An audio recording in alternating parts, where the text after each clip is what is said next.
Good morning friends. So welcome to the prelims booster session. आप पिछले कुछ दिनों से कंप्लेन कर रहे थे कि आवाज़ में थोड़ी दिक्कत आ रही है, आवाज़ लाउड नहीं है। तो actually there was some problem, जो माइक में कुछ प्रॉब्लम थी, बट वो टेक्निकल जो प्रॉब्लम थी उसको एड्रेस कर लिया गया। तो प्लीज़ कंफर्म, आज आप कंफर्म करना कि आपको आवाज़ जो है वो ठीक से आ रही है कि नहीं आ रही है। अगर अभी भी नहीं आ रही होगी तो आप एक बार अपने ही डिवाइस की आवाज़ को एक बार आप एडजस्ट करके देखना, बिकॉज अब जो टेक्निकल डिफ़िकल्टी थी उसको एड्रेस कर लिया गया है। तो अगर प्रॉब्लम होगी तो मोस्ट प्रोबेबली आपके डिवाइस की कोई प्रॉब्लम हो सकती है। ठीक है। एनीवेज, अब हम देखते हैं।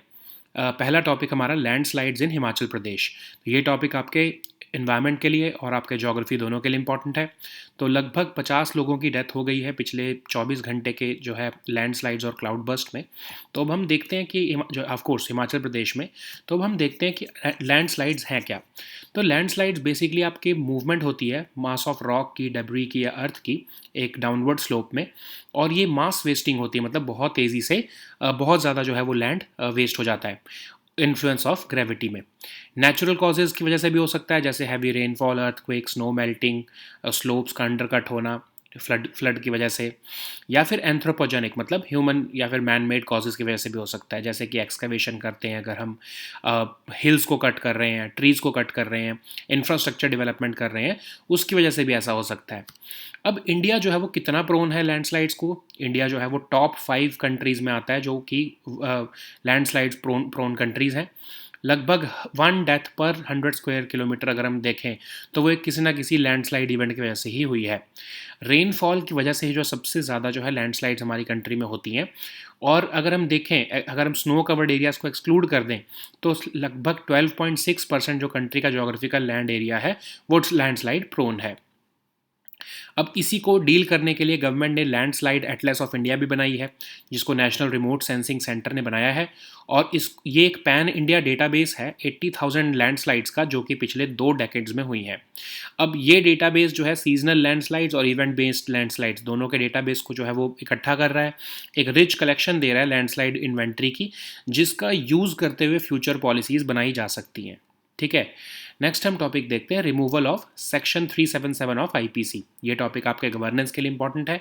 तो भारतीय न्याय संहिता बिल 2023, जो आपका इंडियन पीनल कोड को जो है रिप्लेस करेगा, उसमें से आईपीसी सेक्शन 377 निकाल दिया गया है, क्योंकि उसको सुप्रीम कोर्ट ने 2018 में जो है वो एब्रोगेट कर दिया था।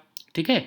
तो अब इंडियन पीनल कोड तो आपको पता है, फर्स्ट लॉ कमीशन जो कि मैकॉलो ने बनाया था 1834 में, उसमें ड्राफ्ट किया गया था और ये लॉ 1860 में पास हुआ। भारतीय न्याय संहिता बिल जो है ये इसको रिपील करेगा और एक न्यू बिल लेकर आ रहा है, ये एक न्यू एक्ट बनाएगा, जो एक न्यू पीनल कोड लेकर आएगा। पीनल कोड का रिफॉर्म है बेसिकली ये। और आईपीसी में 511 सेक्शंस थे, लेकिन बी जो आपका भारतीय न्याय संहिता बिल होगा इसमें सिर्फ 356 प्रोविजंस होंगे। ठीक है। लेकिन अब हम देखते हैं 377 था क्या आईपीसी का। अब इसमें कहा गया था कि कोई भी इंटरकोर्स, अगर sexual intercourse against the order of nature किया जा रहा है विद एनी मैन, वुमेन या एनिमल, उसमें imprisonment of life for life भी हो सकती है।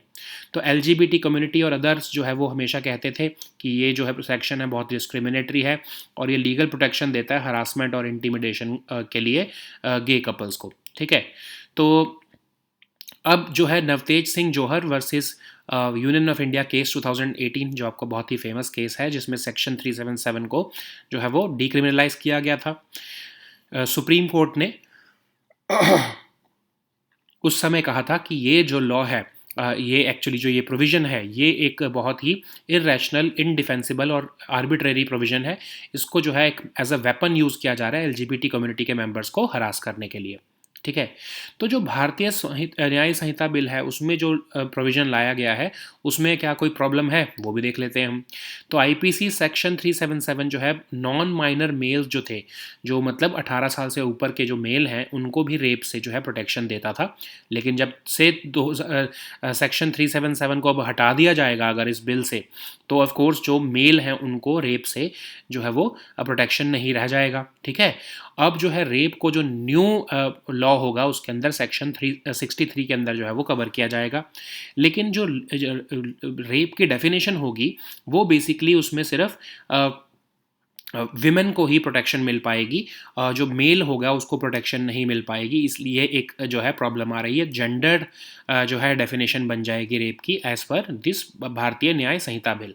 इसीलिए जो है ये कहा जा रहा है कि इसको जो है वो चेंज करने की ज़रूरत है, और ये मेन जो है उनको जो लीगल प्रोटेक्शन मिली हुई है वो इस न्यू बिल से जो है वो हट जाएगी। ठीक है, नेक्स्ट हम टॉपिक देखते हैं, one district one product wall.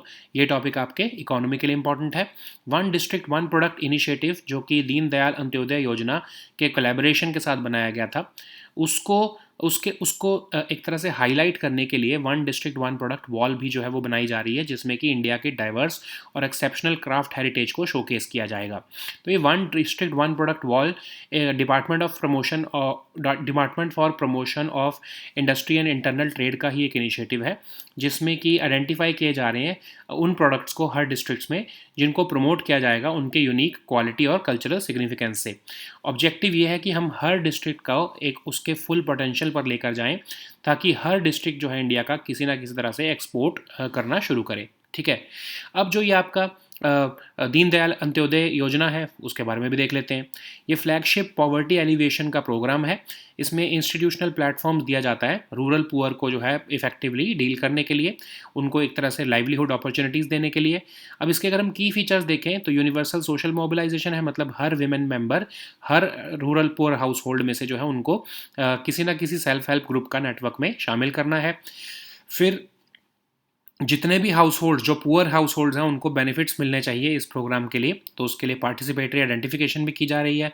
फिर कम्युनिटी फंड्स भी जो है वो, जैसे कि आपके रिवॉल्विंग फंड या कम्युनिटी इन्वेस्टमेंट फंड, वो भी उपलब्ध करवाना, ताकि इंस्टीट्यूशनल और फाइनेंशियल मैनेजमेंट कैपेसिटी जो है पुअर की बढ़ाई जा सके। ठीक है, नेक्स्ट हम टॉपिक देखते हैं मरमांस्क पोर्ट। ये टॉपिक आपके इंटरनेशनल रिलेशंस के लिए इंपॉर्टेंट है। इंडिया की जो रशिया के साथ आर्कटिक रीजन में एंगेजमेंट है वो बहुत आगे बढ़ चुकी है। जो इंडिया बाउंड गुड्स हैं वो मैक्सिमम शेयर ऑफ कार्गो इस टाइम पर पहुंच चुका है मरमांस्क पोर्ट में, जो आपका आर्कटिक रीजन में पड़ता है। तो ये मरमांस्क पोर्ट जो है ये लार्जेस्ट आइस फ्री पोर्ट है रशिया का, और ये कोला पेनिनसुला जो कि बैरेंट सी के पास है वहाँ पर ये लोकेटेड है। 2000 kilometre north west of Moscow जो है ये रीजन में आपके पड़ेगा, और ये ऑल ईयर राउंड जो है नेविगेटेड रहता है, इवन सर्दियों में भी यहाँ पर ये आइस फ्री रहता है रीजन। ठीक है, तो जो कोला पेनिनसुला है ये north west region of Russia में पड़ेगा, इसको आप मैप में देखना ज़रूर। ठीक है, इसमें बहुत से वैल्यूएबल नेचुरल रिसोर्सेज भी है जो है अवेलेबल है। ठीक है, नेक्स्ट हम टॉपिक देखते हैं कॉर्बेट टाइगर रिजर्व। ये टॉपिक आपके एनवायरनमेंट के लिए इंपॉर्टेंट है। एक रीसेंट बर्ड सर्वे हुआ है कॉर्बेट टाइगर रिजर्व में, जहां पर 275 बर्ड स्पीशीज, जिसमें 2 क्रिटिकली एंडेंजर्ड, 4 वल्नरेबल वंस और 2 एंडेंजर्ड स्पीशीज जो है वो काउंट किए गए हैं। तो अगर हम की फाइंडिंग्स देखें इस सर्वे की, तो इसमें white rumped vulture, red headed vulture जो है जिनको क्रिटिकली एंडेंजर्ड कंसिडर किया गया है IUCN द्वारा, उनको डॉक्यूमेंट किया गया है। पलाश फिश ईगल, इजिप्शियन वल्चर जो कि एंडेंजर्ड स्पीशीज़ हैं, और 4 वल्नरेबल बर्ड स्पीशीज़ भी जो हैं इंक्लूडिंग ग्रेट हॉर्नबिल भी यहाँ पर आइडेंटिफाई की गई हैं सर्वे में। ठीक है, तो अगर हम कॉर्बेट टाइगर रिजर्व के बारे में देखें तो ये नैनीताल डिस्ट्रिक्ट ऑफ उत्तराखंड में आता है। पटली दुन वैली में जो है ये रीजन पड़ता है। रामगंगा, सोना नदी, पलायन, मंडल और कोसी रिवर जो है यहाँ से निकलती हैं। कोर एरिया जो है वो कॉर्बेट नेशनल पार्क और सोना नदी वाइल्ड लाइफ सेंचुरी का ही जो है वो पार्ट है। ठीक है, नेक्स्ट हम टॉपिक देखते हैं विटामिन डी। ये टॉपिक आपके साइंस एंड टेक के लिए इंपॉर्टेंट है। तो रेगुलर विटामिन डी के सप्लीमेंट्स लेने की वजह से कैंसर डेथ को 15% तक कम किया जा सकता है, न्यू स्टडीज़ ये कह रही हैं। विटामिन डी क्या है? एक फैट सॉल्युबल विटामिन है जो बॉडी की प्रॉपर फंक्शनिंग में इस्तेमाल होता है। कैल्शियम और फॉस्फेट की रेगुलेशन और उसके अमाउंट को कितनी जो है वो ज़रूरत है बॉडी को, उसको रेगुलेट करने के लिए विटामिन डी ज़रूरी होता है। तो आपकी बॉडी में बोन्स, टीथ और मसल्स को हेल्दी रखने के लिए विटामिन डी का बहुत बड़ा रोल है। ठीक है, इवन इन्फ्लेमेशन और इम्यून फंक्शन को भी जो रेगुलेट करने में ये हेल्प करता है। कई तरह के जो है आपके जो है विटामिन डी आपको देखने को मिलेंगे, विटामिन D2 जैसे और विटामिन D3। और अगर हम इसका नेचुरल सोर्सेज देखें तो ये जब आपकी बॉडी या जो आपकी स्किन है वो जब सनलाइट को एक्सपोज होती है बहुत लंबे टाइम के लिए, तब जो है जो विटामिन डी है जो फैट में स्टोर्ड होता है हमारे, वो रिलीज़ हो जाता है। और जब सनलाइट जो है अवेलेबल नहीं होती है तब ये बॉडी में से रिलीज़ होता है, और ये ऑफ कोर्स आपकी बॉडी को फिर जो है इसका फंक्शन ये अपना करता है। ठीक है, कुछ डाइटरी सोर्सेज भी हैं जो जिससे कि विटामिन डी ऑब्टेन किया जा सकता है, जैसे fatty fish, fortified dairy products, fortified cereals, egg yolks और कई तरह के मशरूम। अगर हम डेफिशिएंसी देखें तो अगर विटामिन डी की डेफिशिएंसी हो जाए तो बोन्स वीक होने लग जाती हैं, चिल्ड्रन में रिकेट्स हो जाते हैं, और एडल्ट्स में ऑस्टोमेलेशिया कहते हैं जिसको, ठीक है, वो हो सकता है। और कई तरह की और भी क्रॉनिक डिसीजेज हो सकती हैं अगर विटामिन डी की डेफिशिएंसी हो। लेकिन अगर आप बहुत ज़्यादा विटामिन डी ले रहे हो तो उससे विटामिन डी की टॉक्सिसिटी भी हो सकती है, ठीक है, जिसमें कि nausea, vomiting, poor appetite, constipation रहेगा, वीकनेस, वेट लॉस होगा। टॉक्सिक लेवल्स ऑफ कैल्शियम भी पहुंच जाते हैं ब्लड में अगर विटामिन डी आप बहुत ज़्यादा लेते हो तो, ठीक है, जिसकी वजह से जो है किडनी डैमेज होने का भी खतरा बन जाता है, ठीक है। नेक्स्ट हम टॉपिक देखते हैं पिवॉट। ये टॉपिक आपके साइंस एंड टेक के लिए इंपॉर्टेंट है। तो कुछ टीम ऑफ इंजीनियर्स और researchers Korea advanced institute of science and technology जो है वो एक ह्यूमनॉइड रोबोट बना रहे हैं जिसका नाम पिवॉट होगा। वो एक एयरक्राफ्ट को फ्लाई कर सकेगा जो है विदाउट एनी मॉडिफिकेशन कॉकपिट में, ठीक है।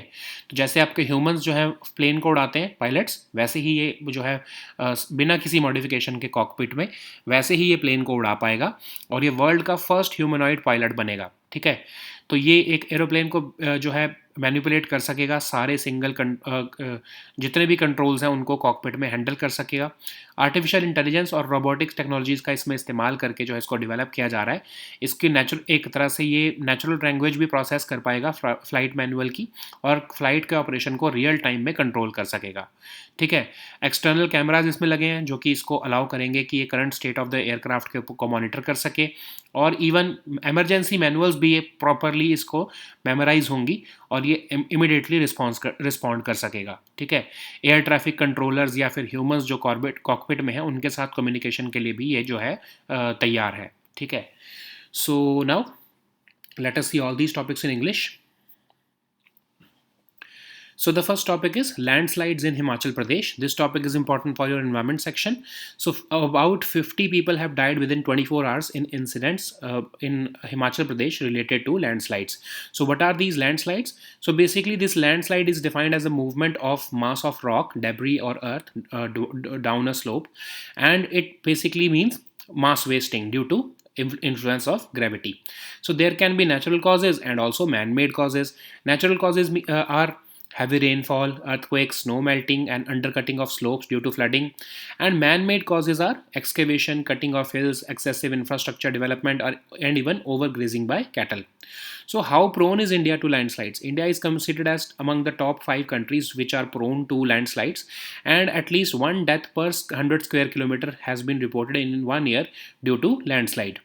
So rainfall variability pattern is the biggest cause for landslide in our country, and if we exclude snow covered areas, then about 12.6% of our geographical land area is prone to landslides.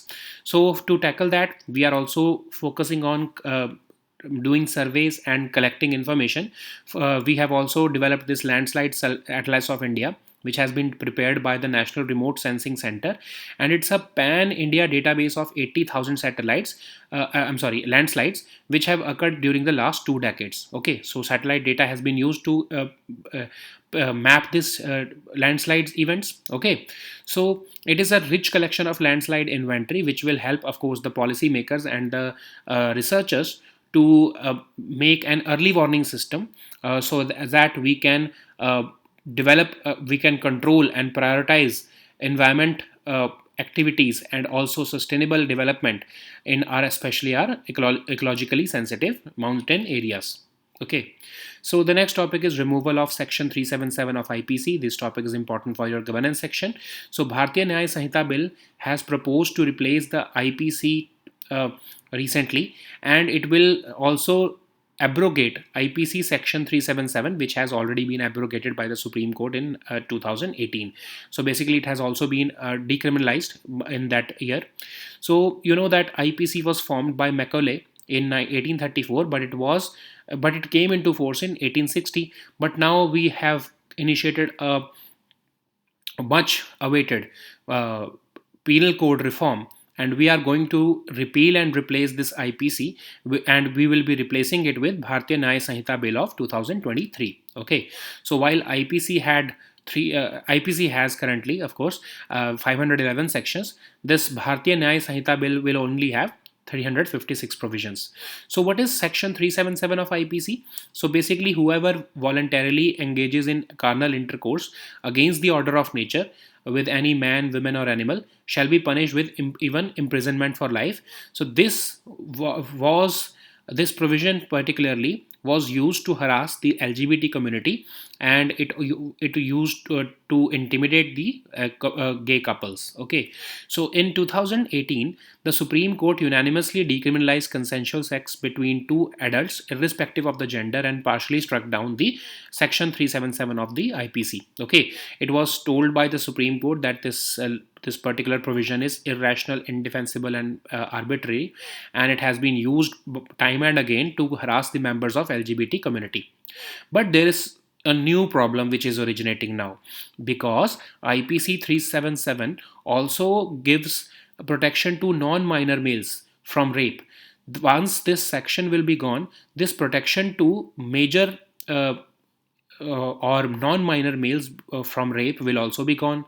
Okay, so we would be making our rape law gendered. Okay, we would be considering rape as that of only with females. So that would be not that would not be a gender neutral law. Okay, so this is a concern which has been raised, and it has been said that we need to protect protect our citizens irrespective of gender. And if this bill is passed in its present form, then men could lose the legal protection which has been accorded to them under section 377 of IPC. So the next topic is One District One Product Wall. This topic is important for your economy section. So One District One Product initiative has collaborated with Deen Dayal Antyodaya Yojana, National Rural Livelihoods Mission, to unveil this captivating ODOP wall, which will showcase India's diverse and exceptional craft heritage. So what is ODOP wall? So basically you know that there is One District One Product scheme, which is an initiative of DPIIT. And under this collaboration, products which are identified from all districts will be promoted for their unique qualities and cultural significance. We already know that ODOP basically aims to help districts to reach their full potential and to turn every district in India into an export hub. So what is National Rural Livelihood Mission? It is the flagship poverty alleviation program in India, and it is effective. It basically wants to give effective institutional platforms for the rural poor and the form of livelihoods. And what are the key features of this scheme? Universal social mobilization, which means that one women member from each identified rural poor household will be brought under the self-help group framework network. There is also participatory identification of poor, in which all households who are identified as poor will be made eligible for the benefits under the scheme. And there is also a provision for giving revolving fund and community investment fund, so that institutional and financial management capacity of these rural poor can be strengthened. Okay, so the next topic is Murmansk port. This topic is important for your international relations. So India's engagement with Russia's Arctic region has been strengthened, with India-bound goods constituting the maximum share of cargo handled this year by Murmansk port of Russia. So this is one of the largest ice-free ports in Russia, and it is located on the Kola Peninsula at the coast of Barents Sea. It is about 2,000 kilometers northwest of Moscow, and this port is navigated all year round. Okay, so where is Kola Peninsula? It is situated in northwest Russia, and it contains valuable natural resources. So it does not mean that you just read about Murmansk port. You have to search it manually on the map and locate it for your exam. Okay, so because there could be a question on this. So the next topic is Corbett Tiger Reserve. This topic is important for your environment section. So in the recent bird survey at Corbett Tiger Reserve, 275 bird species, including 2 critically endangered, 4 vulnerable ones, and 2 endangered species have been counted. The 2 critically endangered ones are white-rumped vulture and red-headed vulture. The 2 endangered ones are Pallas fish eagle and Egyptian vulture. The 4 vulnerable bird species also include the great hornbill. Apart from that, woodpecker, grey-crowned Purania, and river tern are also there. So what is Corbett Tiger Reserve? It is located in the Nainital district of Uttarakhand, and it encompasses the Patli Dun Valley. These rivers Ramganga, Sona Nadi, Balaine, Mandal, and Kosi rivers form the hydrological resource for the Corbett. And the core area of the reserve contains both the Corbett National Park and the Sona Nadi Wildlife Sanctuary, which is part of its buffer area. Okay. So the next topic is vitamin D. This topic is important for your science and tech section. So taking regular vitamin D supplements may reduce cancer deaths in the population by 15% according to scientists. So vitamin D is a fat soluble vitamin which is essential for the proper functioning of the body, and it helps regulate the amount of calcium and phosphate in our body. It is needed to keep bones, teeth and muscles healthy, and it also regulates the inflammation and immune function in our body. So there are different forms of vitamin D like D2 and D3, and it is also produced by sunlight synthesis. Like it is made in the sun, it is made in the skin when it is exposed to sunlight, and it gets stored in fat, and when the sunlight is not available, then it gets released into the body. Okay, so vitamin D can also be taken from dietary sources like fatty fish, fortified dairy products, cereals, egg yolks, and even certain mushrooms. So if there is deficiency of vitamin D, then it can cause rickets in children and osteomalacia in adults. There is also risk of chronic diseases including diabetes because of vitamin D deficiency. But if you take it excessively, then it can cause vitamin D toxicity, which would include signs like nausea and vomiting, poor appetite, constipation, weakness, weight loss, and it can also lead to even toxic levels of calcium in the blood. Okay, so it if not controlled, then it can also damage the kidneys. So the next topic is pivot. This topic is important for your science and tech section. So a team of engineers from Korea Advanced Institute of Science and Technology are currently developing a humanoid robot called Pivot, which will be able to fly aircraft without needing any modification in the cockpit. So it will be the world's first humanoid pilot, and it can fly an airplane just like a human being by manipulating all the single controls in the cockpit, which is of course designed for humans. So this will combine the artificial intelligence and robotics technology, and this will be able to control the flight's operations in real time. It would be able to control its arms and fingers to operate flight instruments, and even with severe vibrations in an aircraft, it would be able to use its high precision control technology. There will be external cameras which will allow this Pibot to monitor the current state of the aircraft and manage the essential switches on the control panel. So it has also memorized the entire aircraft operation and emergency manuals to respond immediately, and it would also be able to communicate with air traffic controllers and humans in the cockpit. Okay, so these were our topics for today. We'll meet next time with new topics. Until then, goodbye and take care.